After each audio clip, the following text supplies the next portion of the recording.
where we have an aseptic core, grade A. And classically, there's sort of onion layers, as it's called, of protection. So around grade A is B, and then C and D. And now what's classified in Annex 1 is clean, not classified.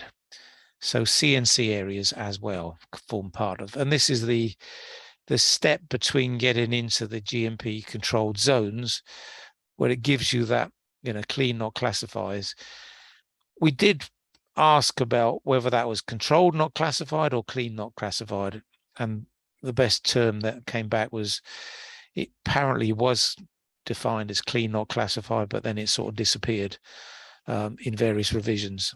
But the expectation is to set by inference that, it's coming from street close, you're getting into cleaner levels, you're starting to control cleanliness before you step into the GMP grades, and with the various material airlocks and personal airlocks to enter. Now, do recognize the ISO standards and the GMP standards have the same levels, but one in ISO has a set of single levels of control, particle levels, one single set. So you can only assume they're in operation.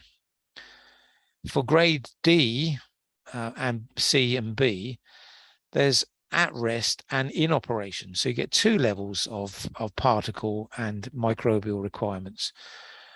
Obviously, ISO is all about particles, and grade A, Bs, and Cs about a combination of particles and micro as well. But you do get these conflicts where you get grade D at rest is the same as ISO 8 in operation. Grade C at rest is the same as ISO 7 in operation.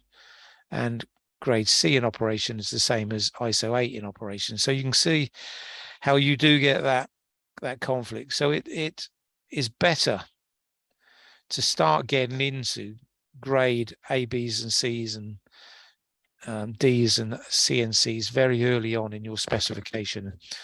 Refer to ISO in classification, but after that, don't get confused with the difference in all of these. But this is quite a useful graphic to show you how they sort of balance one another.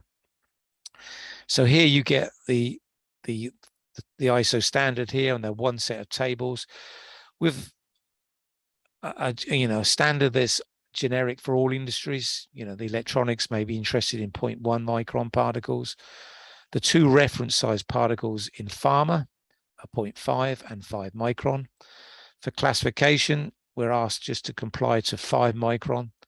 In monitoring, we're asked to comply to 5 micron and 0.5 micron. So when classification, if you're going to have to monitor 5 micron, why don't you take 5 micron just for information, if nothing else, when you're going to have to comply to it later? And most are doing that, even in classification, picking up 5 micron results, because you're going to have to meet the requirements for routine monitoring with them later. And you can see the two different levels at rest and in operation. For grade D, for particles, is not defined. That means you have to set your own limits based on your process and based on the risks. So not defined by regulators. It's up to you to define what those levels should be. Right, so the other thing is that these onion layers don't always apply in that level of, surrounding clean room, but it's a stepwise expectation through even barrier systems. So, a hatch to an isolator may be grade B, so CBA, those type of stepwise GMP expectations are there. But around isolators, as we said, the background environment, C for open systems isolators, D for closed. For clean rooms, conventional AB, so an A grade B background, that would follow this onion layer protection levels. For RABs that are used for open exposed product, that's grade B background. RABs methodologies may be applied in other closed systems, and you may justify grade C, but that it needs absolutely defining in the CCS, because it's an alternative approach, just using RABs design in a a different way than the annex specifies it with a grade B background. Otherwise, if you don't specify it and the difference in your CCS, you may get the observation from those not that experienced regulators or auditors to say, it's a RABS, why hasn't it got a grade B background environment, when there's a clear justification why it shouldn't have. Blow fill seal, classically it's a grade C background environment, but because of some risks around, particularly around the parasons and whatever, classically you would have grade B gowning with grade C surrounding the environment. So there's a balance in GMP protection measures. And grade C and C is clean, not classified. Specify your own levels if you do any monitoring, what monitoring and what levels you specify.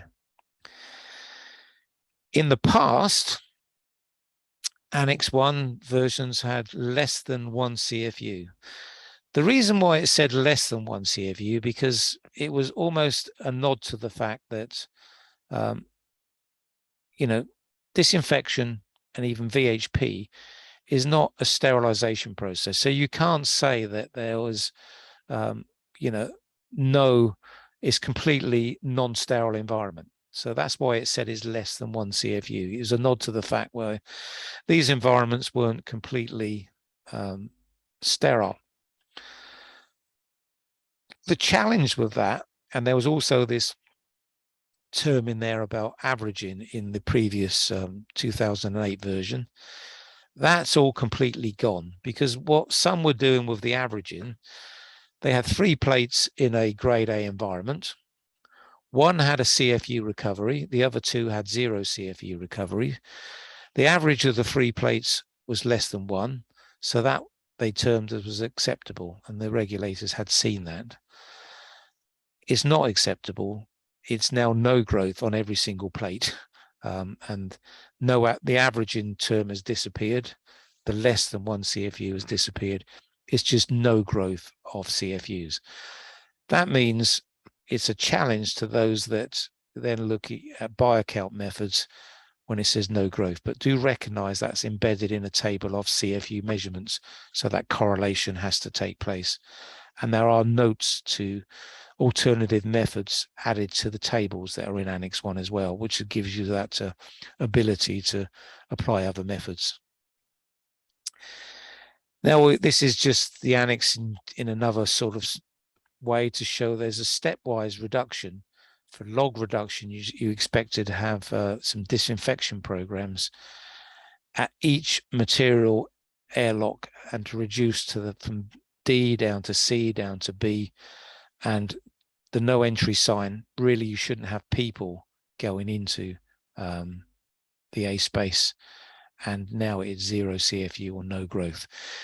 Even the term 0 CFU, they differentiated out and just wrote no growth, the words no growth, to make absolutely expectation that there was no expectation of any recovery from your environmental monitoring systems using CFU recovery methods.